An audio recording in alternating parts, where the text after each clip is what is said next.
Hey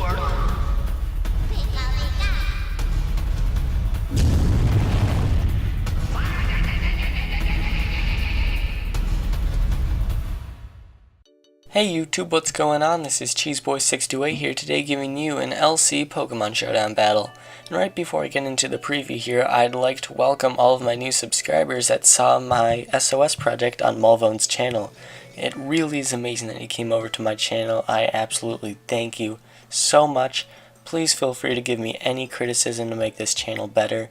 I'm only here to satisfy you guys. So anyway, let's get into this preview here.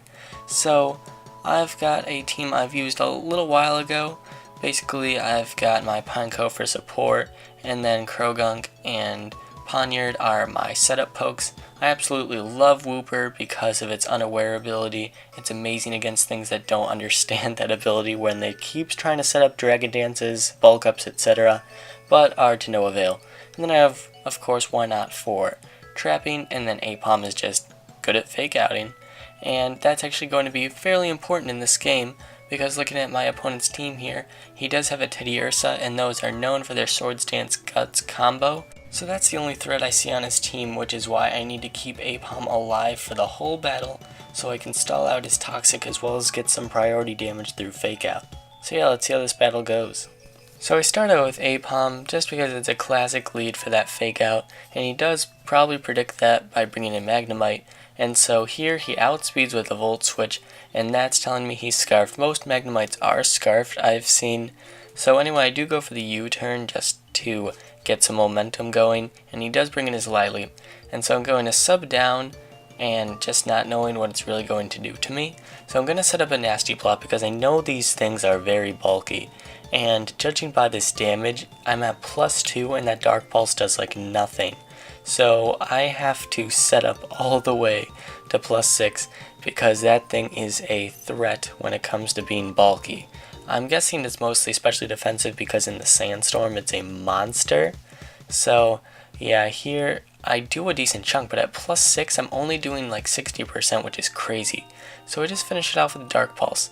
Now it brings in Ponyta. I guess he's not expecting the Vacuum Wave at all, so that's an easy OHKO. So now he brings in his Seal, he goes for the Fake Out, which is fine, and then he goes for the Ice Shard and gets the crit.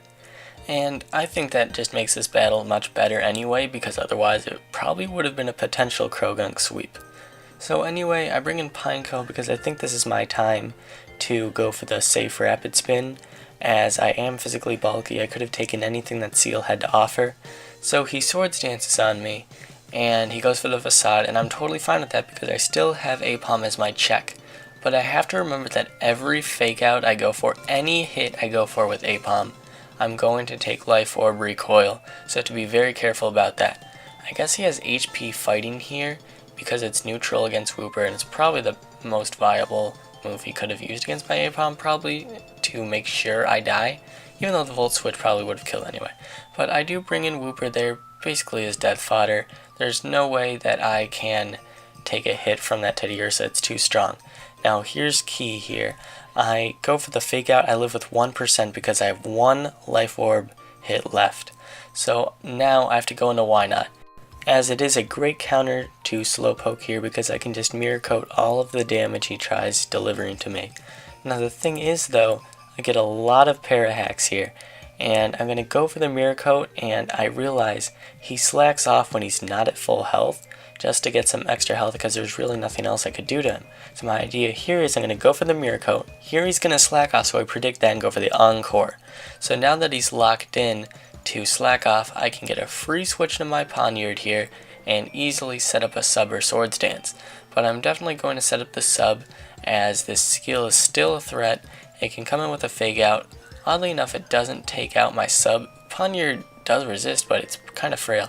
Anyway, I go for the Sucker Punch here, predicting he'd just go for like a Waterfall, but no, he goes for the Aqua Jet, which was interesting. So then that's why I go for the Iron Head here, but then he goes for the Return to get some more damage. So that was an interesting series of plays. Now I go for the Sucker Punch on this Slowpoke here because I thought its most viable play would be to go for Surf on me. But instead I go for the Sucker Punch on the next turn after I get T-Waved, able to take him out, and then I take out this Teddiursa for the pretty close 3-0 victory. So that was a great battle, Kevin Likes to Moo. Thank you all for watching. I hope you enjoyed this LC match. Sure, the score says it was a 3-0 victory, but I think it was much closer because Why Not was useless. Poniard could have died if it fell to Parahax, and it would have been up to Apom to go for the fake out and hope that the Toxic was enough residual damage plus the damage from the fake out. LC was a tier requested a little bit ago, as I haven't uploaded an LC match in a while. So with that, please feel free to suggest any tiers you want me to upload with. I will gladly upload those in the future. It's all about you guys, it's satisfying you guys, because you guys are amazing. You keep this channel going. Once again, I'd like to thank my new subscribers. Welcome my new subscribers, because I hope you feel completely welcome here. Feel free to comment, feel free to suggest anything. Constructive criticism is absolutely appreciated. And with that, thank you for watching. Like, comment, sub, and until later, peace.